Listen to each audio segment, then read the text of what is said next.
Buongiorno e ben ritrovati con l'informazione flash di New Sicilia. Vediamo insieme i titoli più rilevanti della mattina.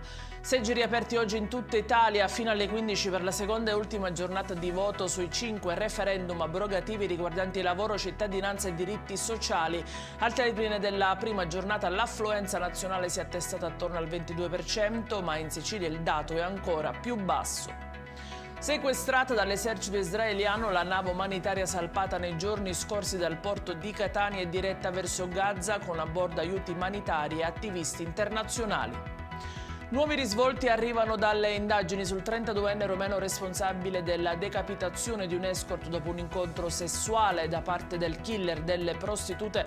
Emergono nuove dichiarazioni, potrebbe aver ucciso un'altra donna. Le indagini arrivano fino a Trapani, dove l'uomo ha vissuto per anni.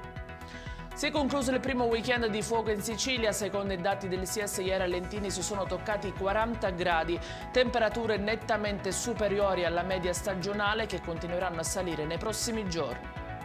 Un giudice del Tribunale di Catania ha assolto dall'accusa di appropriazione indebita un imprenditore locale titolare di un'azienda che ha ricevuto un acconto di 8.500 euro per l'installazione di una cabina ascensore in un condominio, non ha né realizzato i lavori né restituito la cifra. Sul piede di guerra adesso la parte civile che si appella alla sentenza.